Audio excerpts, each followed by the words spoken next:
I would like to remind you, some of you people we've allowed to come in here to the studio audience while we're doing the news show, that this is not some kind of commercial or PBS, even children's show. This is a news show. This is serious. Oh. Especially the analysis. All talk is speculation unless you know what you're talking about. Why would anybody want that analyzed?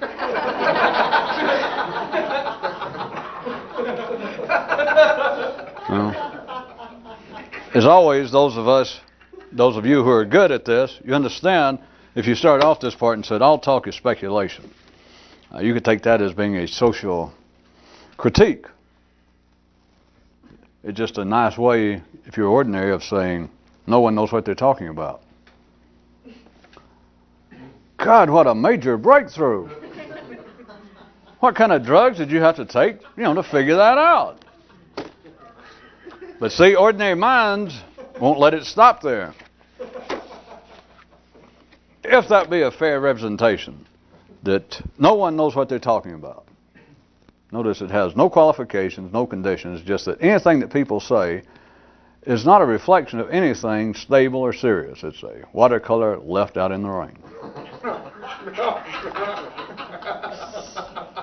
But see, ordinary minds will not stop there.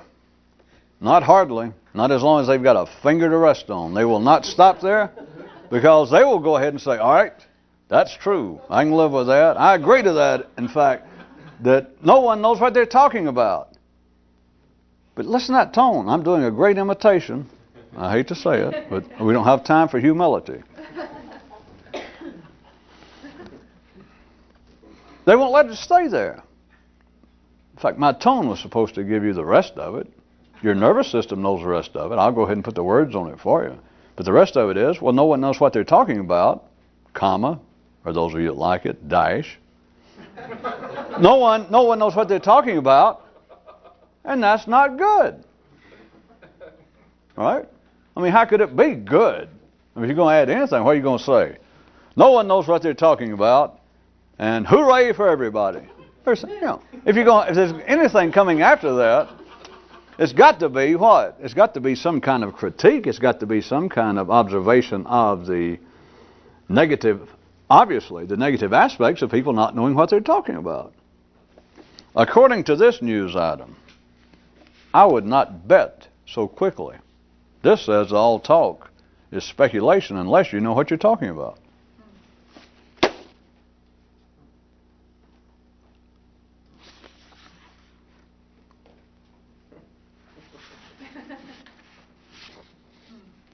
It's better than the House of Commons.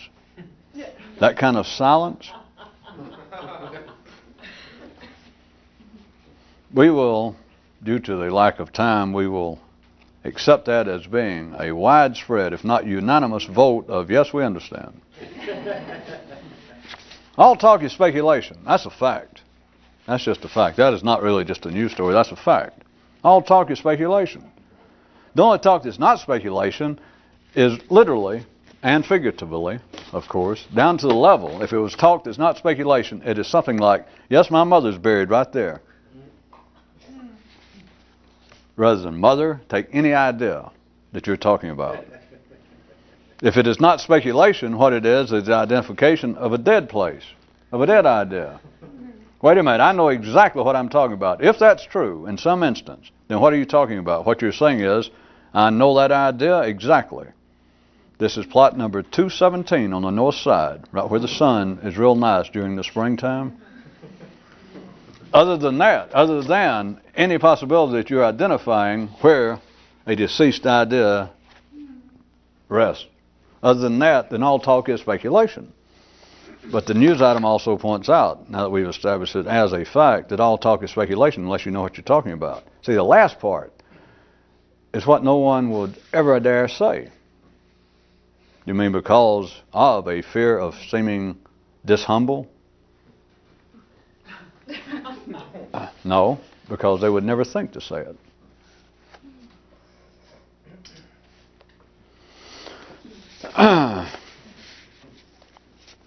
See, the great thing about the House of Commons is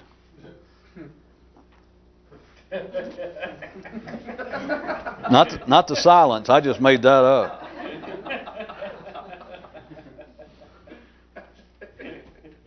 Now it seems to be some metaphysical news. It's not identified as that, but only a man with bird seed is qualified to interpret the scriptures to sparrows and blue jays. Well, at least that's the way it seems to the little feathered ones. What if that? God forbid, but let's see. Yeah. What if that was some form of allegory? What if man, in this sense, was the little feathered ones? To whom does the ordinary feel inclined to accept important direction? In this case, it was called interpretation of the scriptures. To whom does man feel comfortable in seeking direction? Somebody's going to throw him something to eat.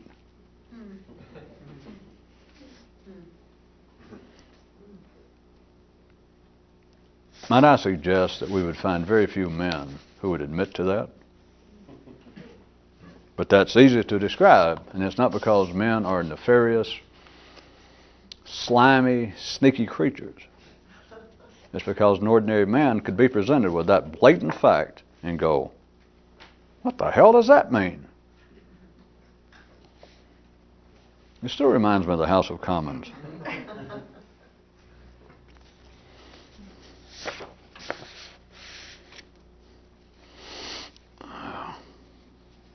You'll run this one more time. There's been several versions of this news story, but each time it seems as though more and more people here in the House are less and less inclined to mumble rubbish, rubbish. So perhaps we're getting somewhere. Those of you that really like metaphors, perhaps you will even finally move from the House of Commons to the House of Lords. Once you understand what's going on, you no longer care. Well, it's not so much in the ordinary sense that you don't care, but it's more like that, if you understand what's going on, it's more like that then you begin to recognize that much of what's going on is inseparably tied to how men routinely think, how men routinely think they care about what they think is going on.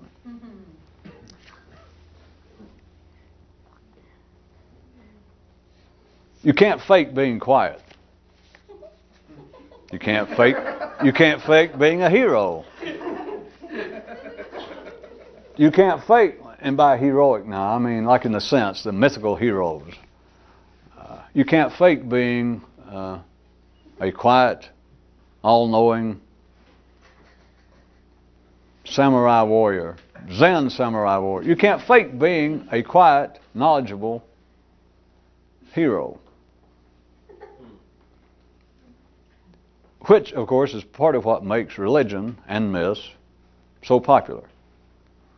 Is to read about it and go, well, hell, I could do that. Or to see it. Nowadays, you don't have to read it. You can see it on the great silver screen or the little teeny bubble screen at home. And something strikes you as, my, what an admirable character. It makes me glad to be able to have a mind and conceive of heroes. And I could be like that. Because all you've got to do is, you can fill in just several blanks. All you got to do is kind of look squinty-eyed, don't say a lot, and don't take any crap off anybody. Not when you're right. Hell, I could do that. That's what makes it popular. That's the only thing that makes religion, for instance, or all forms of fiction, same thing. It's the only thing that makes them at all tolerable, much less popular, is people look at it and go, well, hell, I could do that. When they obviously can't. If they could do it, they wouldn't be reading about it. If they could do it, they wouldn't be in some place where you got to dress up and sit next to strangers and listen to snoring and be solicited for contributions, plus have to get up on the weekend. Nobody would go there if they could do it. That's why you go there. That's why you read fiction. That's why you go to the movies. That's why men have heroes. so that they can say, I could do that, when they damn well can't. You do see. So once you understand what's going on, you no longer care. Well, it's not so much that you don't care, it's that you understand that ordinary people caring what they think's going on is inseparably tied to actually what's going on. You're just no longer a supporter of it. Which, if you'd like a side benefit, just gives you another idea of how important you are in the machinery of life. Wait a minute, if I trip, the herd will fall over a cliff. Well, all right, when I'm dead, you'll miss me.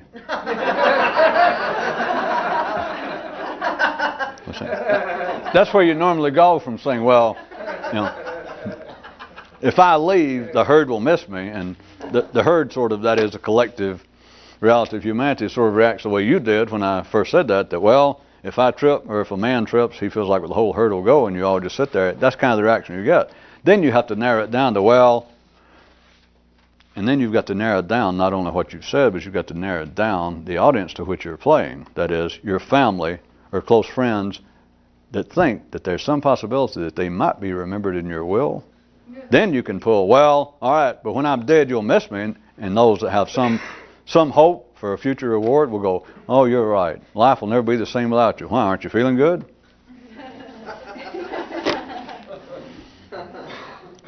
If we had any more time at all, I would waste our time and point out that my intention was not anything having to do with the social relationships between family members or friends or our legal system. The laws of wills.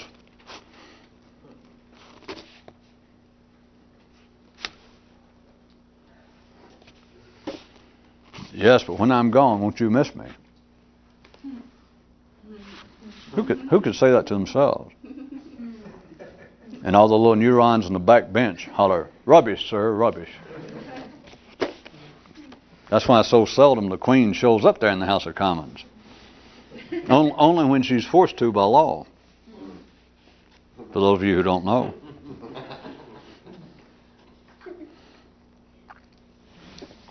How things work. Well, the full title is more of How the World Works for Those Who Can Actually Stand to Hear How Things Work. And this particular instance goes like this. Spelling doesn't count for anything except in spelling competitions, which is why they have spelling competitions. This is the sort of thing that should wipe that kind of dirty smirk. I almost said schmuck, but I was able to refrain from ordinary social critics who believe that there are many things that men do that are irrelevant, moot, waste of time, useless, and silly. That's why we have them. Whoever wrote this news item just simply pointed out spelling, which can be a fair example, especially if there happens to be anyone within the sound of this newscast who's not a good speller. God knows who we might be talking about. We won't call any names, but if you have any trouble spelling, that's just one example amongst, at least many, that we could pick out of things that ordinary civilized people ordinarily do that people here and there may not be able to do up to the national norm. That means norm. And so, if you point out this ordinary thing, such as spelling, good spelling, and if you tell someone, good spelling is very important, you'll get some of the people, if you nudge them in back, some of the MPs, they'll holler, rubbish, rubbish. Those who can't spell good. They will immediately agree, well, spelling is nothing. Don't tell me that good spelling counts for something. I'm trying to figure out what might be the next step past the string theory of the universe. Don't tell me about spelling. So, everyone has their own example. Pick out what it is. Good looks, good grooming. Anything that ordinary people do that can be held up as being desirable, admirable. There'll be someone, if you say, that doesn't mean anything, all you've got to do is have a handful of people, a crowd this size, pick out almost anything. Good sense, good breath, good looks, good breeding, just pick, good spelling, ability to stand up straight, good posture. Pick out anything that just seems rather innocuous and say, That doesn't mean crap. All you got to do is have 30 or 40 people, and there'll be several people holler, "Here, here." And of course, you don't have to look around and see whether they've got good posture, good grooming. If they holler, "Here, here," you know what's going on. So picking out this example was used that spelling doesn't count for anything except in spelling competitions. You could, if you're ordinary, take a shot at critiquing, just taking a shot at some of the ordinary things that people ordinarily do and say, that doesn't mean crap. People getting all dressed up and playing politics, or people getting all dressed up and playing like they're being religious, or going to the symphony. Getting dressed and sit there and stare. And all that slow music. Who are they fooling? That doesn't mean crap. It's just some kind of silliness. All right. Going to the symphony doesn't count for anything except for those that go to the symphony, which is why they have the symphony. You begin to follow. If you're ordinary, somebody's always taking a shot at somebody else. And so you can say spelling doesn't count for anything. All the people who have any trouble at all with spelling go, let's talk about something important. I'm trying to feed the hungry of the world. Well, I'm not trying to feed them. I'm trying to figure out how they could be fed, which is the real problem.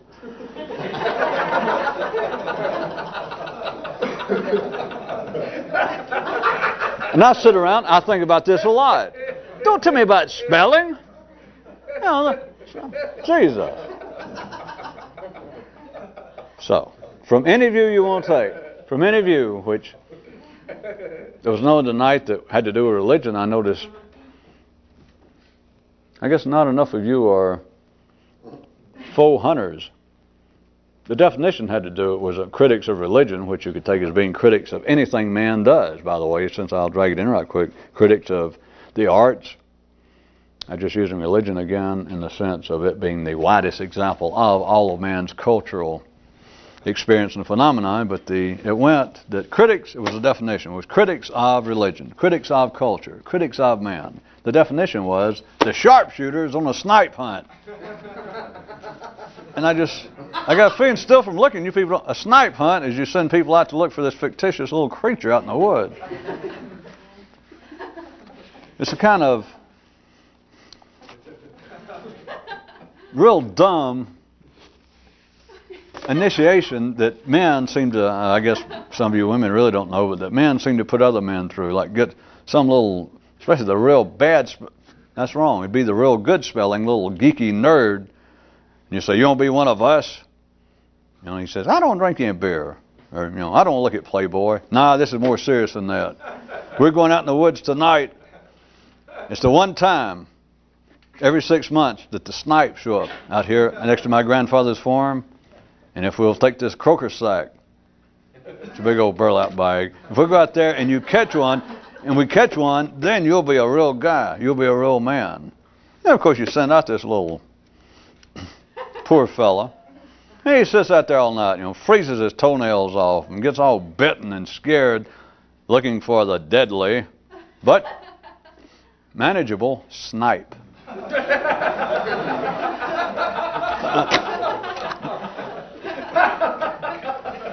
Even without going into pseudo-zoology, you do catch the point, those of you who didn't know. There's no such creature, as far as anybody knows, as a snipe. And so the critics of all of man's culture, the critics of all of man's singular human life, the definition, is the sharpshooters. We're not talking about just ordinary run-of-the-mill dunderheads and little geeks I just mentioned. We're talking about, by God, the sharpshooters out on a snipe hunt. Feel free. I don't think anybody put a copyright on this, so any of you who would like that on your tombstone, be my guest. It might keep the snipes from coming up and pissing on your grave. But back to where we were, spelling doesn't count. See, that would be the kind of sharpshooters, that'd be the kind of criticism that humans have of other humans' activities of a type in which they have no particular interest. And they say, well, spelling doesn't count. Yes, except in spelling competitions. They'd go along with it. All right, yeah. But then the rest of it is, which is why they have spelling competitions.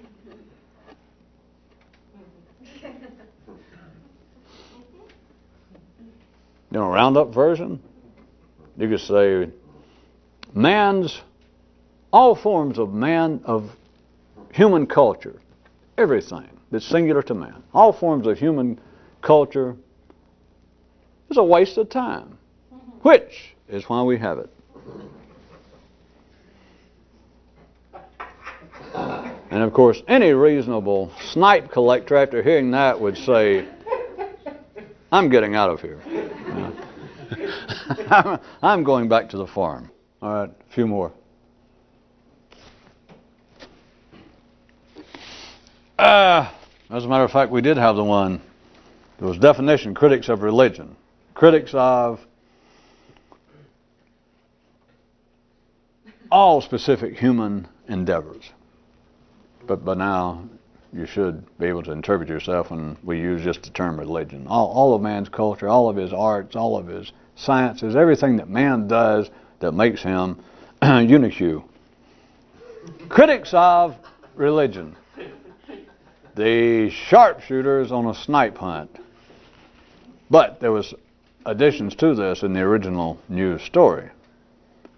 There was a follow-up from our home safety and psychological desk that says, yeah, and remember it says, hey, if you're going to step on children's dreams, hell, get it over with and just step on children.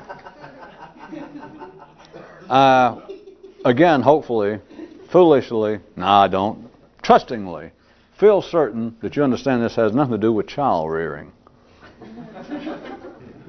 As people trying to protect collectively inside the herd, people are always being very defensive about what?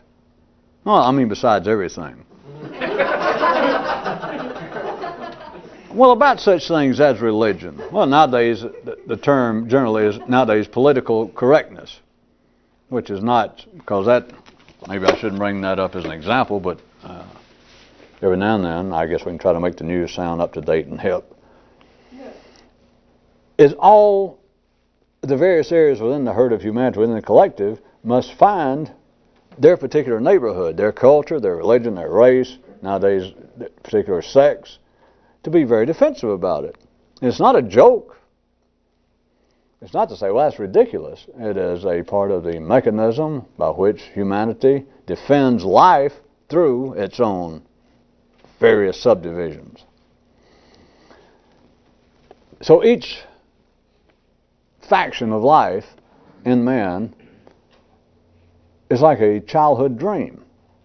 Because it's never realized. If it's realized, if it was a religion, if it was some particular cultural pursuit, if it was actually realized in that full sense of the definition of the word realized, it would be self-defeating. It would be gone. It would be history. It would be a monument. It would be something in a book. So if it's still alive, it is yet to be realized. That is, no religion, no culture, no political party, nothing that man invents ever is fully realized. It never achieves its complete end. If it does, it's history. So it doesn't complete it. So it is like a continuing childhood dream. Those who would criticize, and now we're outside of talking about making observations about the way life works amongst ordinary people, and now we're talking about if you were trying to see what's going on. If you partake of that, if you nod along, yes, while they're criticizing what men ordinarily do in the pursuit of meaning, or in the singular, if you join in the criticism of man, whilst he's just in the normal course of manning, then you are, especially if you think, hey, I have particular insight, I am a particular astute critic, not a run-of-the-mill critic, astute, then you are like, without a doubt, a sharpshooter out on the great snark or snipe hunt. Snark's another one. But.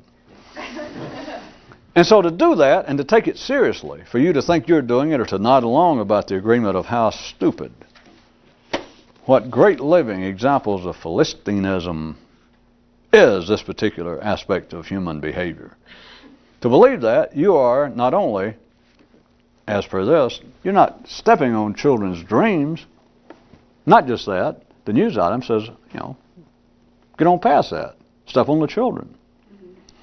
Back to something that might be of some useful importance, that none of this has to do with children or child raising or family situations. It's how a person thinks. If you still find those areas within yourself that seem, how should we put it? How should we put it not to offend you sissies in the crowd? Well, let's put it this way. If you're a sissy, fuck you. That you find yourself in the most heartfelt, friendly sense of the term, of course. Because that's what you're supposed to be saying to you. It's not me saying it. You find within yourself that there's certain areas about which you remain to be, how shall we put it? Again, we could do better than that crudely. That you are all sensitive. That, well, I don't mind us when we are staying here reading the news. I don't mind when we start, laughing at Buddhism. But my God, I'm a Muslim, so let's watch it. Stay further over in the Far East. Don't be, Well, I don't mind it when we laugh. I mean, such things as capitalism or fascism or controlled economies. But if I'm not mistaken, that last little sotto voce attempt to slap at someone allegorically, I believe that you had in mind Adam Smith. And I, for one, resent that. If you find any of that inside of your own brain, if you find that you are still sensitive somewhere, quietly, this has nothing to do with public criticism. It has nothing to do with a great snipe hunt, because if you do think that it has something to do with the overt relationship between you and life, then you are on a snipe hunt. Even after you've been told you are. Just think about it. You're out there bumbling around in the dark, just as sincere as a little fucker can be, with your little brown bag. Of course, when they really got a live wire, for those of you who've never been on, when you really got a kid, it's got the IQ like of a broken brick that you use to prop up the back door. When they're really good, you not only give them a croaker sack, a burlap bag, but you take a particular stick and you whittle just a little, and you tell them it has to be just right. It don't matter what, you just, and you say, now watch, because, next time when you help somebody, like your younger brother, or the next generation next year, when it's your turn to help, be sure you need to give them a stick. And you just pick up any kind of stick and you just, tear off one thing and you kind of hold it this way, maybe spit on it, that kind of thing.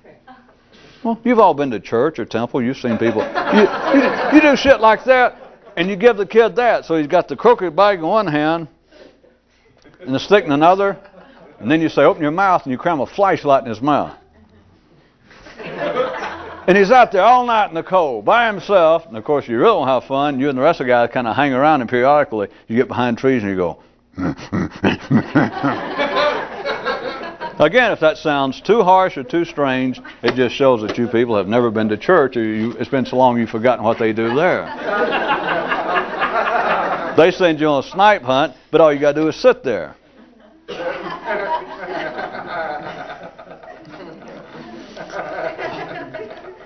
If you took all of this, if you saw within yourself that there's still something sensitive, and this, one more time, you guys should know, well, I know you know it, but I'll say it anyway, for your posterity. To say that there's still something sensitive in you has nothing to do with that kind of crudeness in some of the news stories that we pointed out recently, that ordinary artists, city artists, with any talent, normally try to get by simply being offensive. And every now and then that I'll pull out one like that, and at least Ben, grudgingly sometimes, will smirk. Not grudgingly, Ben will laugh. And some of the rest of you go, but you should know that normally passes in New York for artists. If a gallery doesn't have anything good going, or an artist has hit a dry spell, or if it's an artist just trying to get off the ground, what's the first thing you do? Fuck having talent, or whether you can paint or anything, is get some kind of audience and be offensive. And the more civilized, sophisticated the area is why I picked out New York, the more likely it is that at least for 30 or 40 days, maybe you'll be popular. That you were just so offensive. That's all it takes. So we're not talking about that, remember. Don't lose your place. It's not when I say that there's still some area you're sensitive to, because it's not an overt act. And it has nothing to do, people's tried this throughout history. That's nothing new, just what I described. That's not any kind of something new that started in Soho or Greenwich Village in New York or in Paris after the war, or even before the war. Being offensive and having that pass off as art is a very old,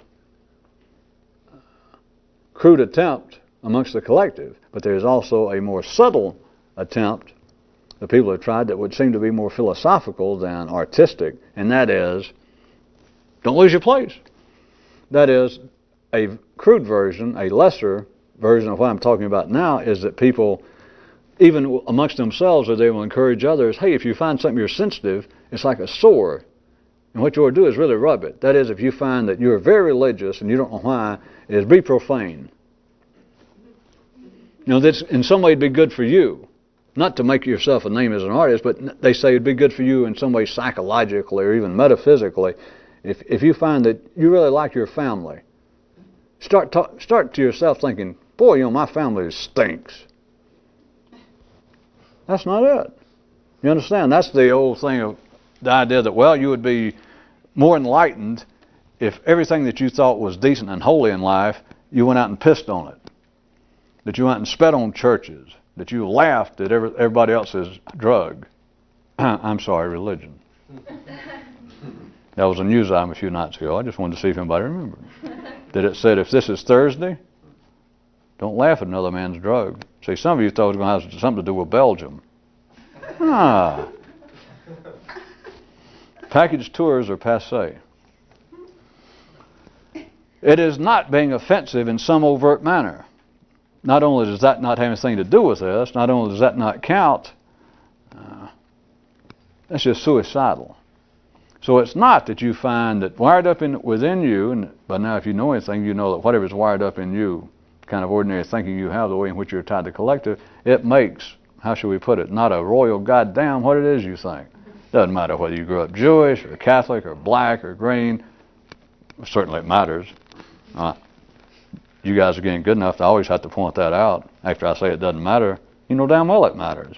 But so what? Well, wait a minute, I won't stop there. Okay. On with the rest of us. It doesn't matter.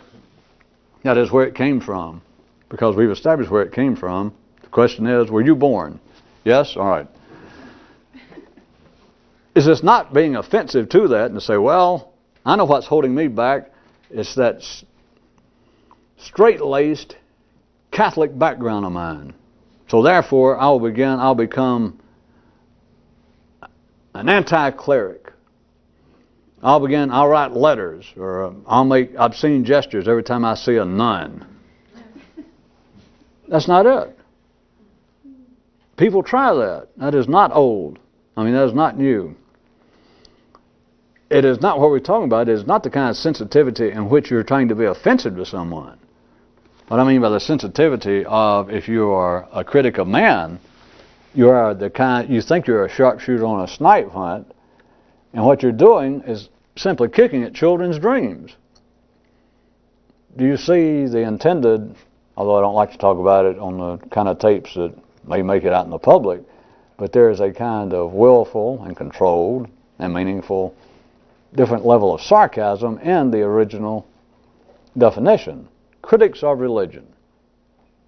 Critics, you know, we could take this all kinds of ways further and say, well, critics of all of the retrograde beliefs of man. And religion, by many people's view nowadays, would be one of them. Views of the stupidity, views of the delusions of man. And then to say, art the critics? And they would believe that they are the more sophisticated. If we took people who would rail against the uncivilized, unprofitable hold that religion seems to have on people. And they can, at any time, they can do it right today, they can start, point their finger at a map. It hits on Bosnia, it hits on India, it hits on China, it hits on the Ukraine, it hits on Armenia. And you say, there's what religion does. To use that again in case I got too complicated again. And you say, well, any civilized, sophisticated man sees that religion, as many hundreds of years ago, if not thousands, past whatever possible benefit it may have had to try and civilize man, we have got to get past that.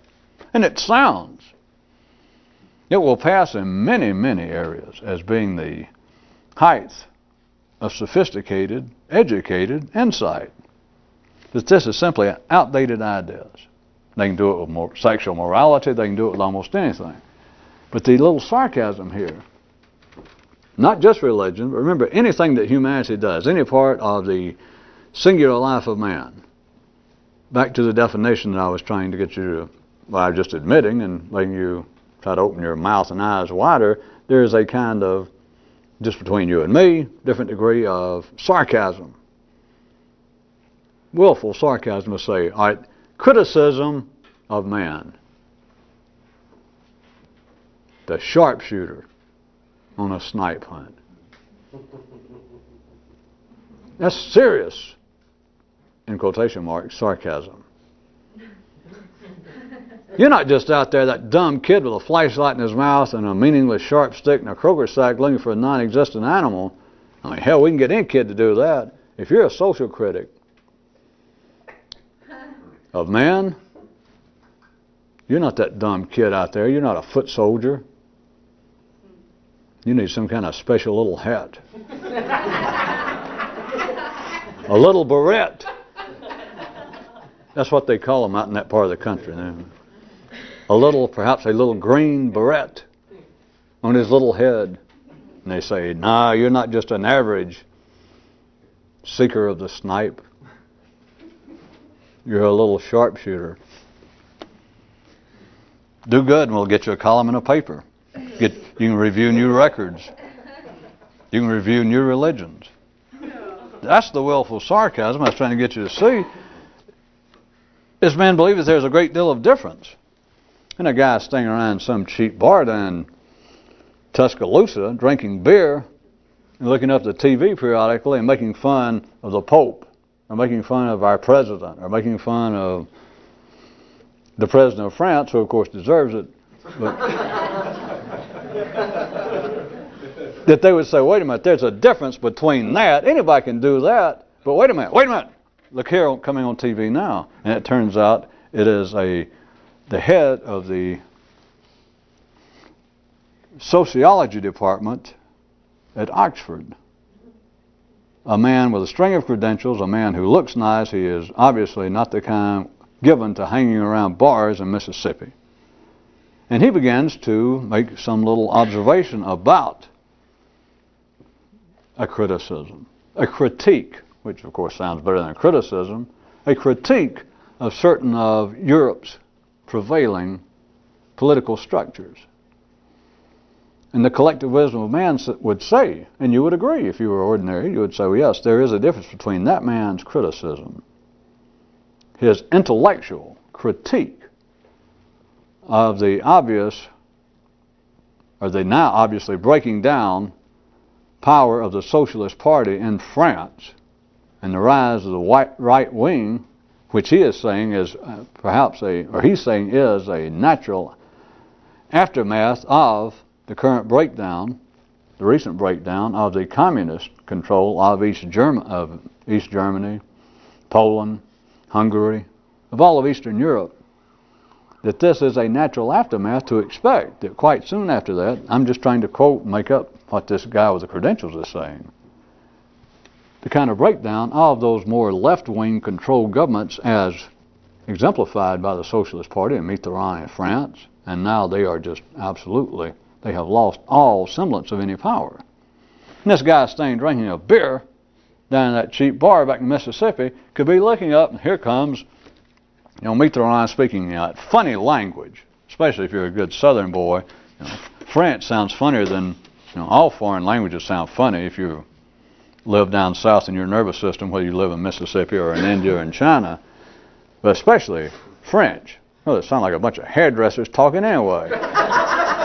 So this guy in Mississippi, we're jumping from this man with this string of credentials, who's making this intellectual critique of the shift of political power in Europe and all that crap. Remember, now we're back to Mississippi, and this guy looking up, and here comes Mitterrand speaking that kind of funny, frog talk, and the voiceover says something about that this man, after 12 years of power in one of the strongest economies in Western Europe, almost overnight has gone from an absolute majority in the French Parliament down to that he is the fifth strongest party. He could even raise enough votes in the House now to make them send out for pizza.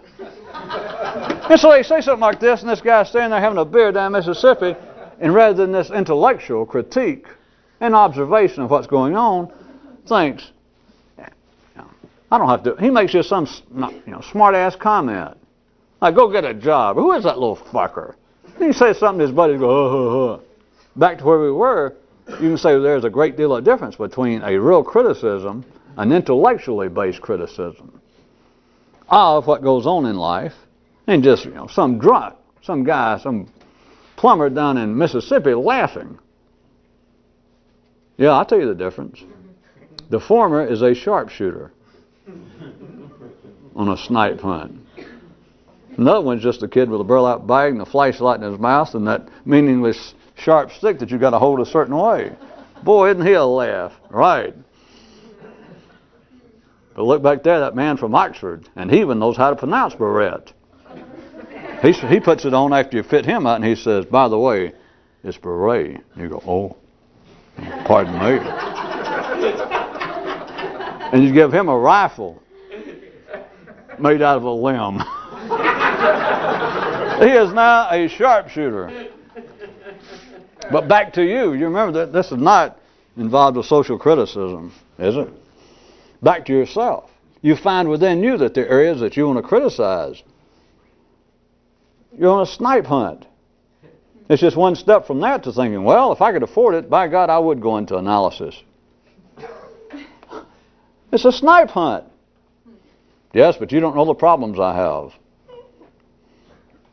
You don't ever get in the shower and sing Old Man River, do you?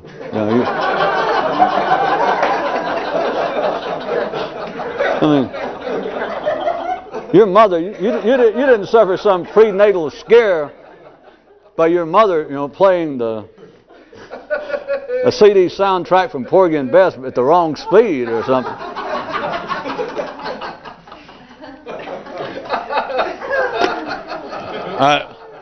Well, I was trying to wrap it up. This is back to, so that you don't think we lost our complete place.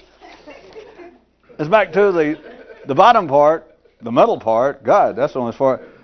Was this home safety and psychological tip on top of all this, was it says if you're going to step on children's dreams, hell, be done with it. Go ahead and step on children. That is, don't fool around thinking, well, I'm on a snipe hunt. I'm going to straighten out part of the way I think. All criticism of how you think is a criticism of religion. It's a criticism of man's singular existence. Any criticism you've got of man is a criticism of the way you think. That's not psychological. That's not some trick. It's not something that's open to debate like, well, wait a minute. Do you mean that perhaps under certain conditions that we just project out there what we think? What the hell does under some conditions mean? Wait, whoever said that, get that man a burlap bag and 2 sticks. Under certain conditions, perhaps. There's no conditions. There's no perhaps. There's no difference. Which is one of the other news items that said men left to debate the question of whether the external world is real. And they left to debate it because it's not. If you're going to step on somebody's dream, if you're going to criticize any part of life, which is criticizing, you're saying, well, I don't like part of the way I am. If you're going to do that, be done with it. Don't step on the kid's dream. Step on the kid. There's none to criticize. And the man looked back at life, looked back at the city over his shoulder and says, I thought you were going to help me more than that. For those of you that didn't remember that one. No, I guess that's enough. I was going to give you one last one that says, one man had one simple guiding principle in life, which was, hey, don't listen to me. Which I assume you can do it your own, but if you will take that as being that his guiding principle was really for his own use. I just didn't really draw it out because I like to let you fill it in. But he had one guiding principle. But think now, the guiding principle that he's not going around telling other people. which of course saves gestures if you stay home and just do it yourself. His guiding principle. Now remember, he's not telling somebody else. It's his guiding principle to him, and it goes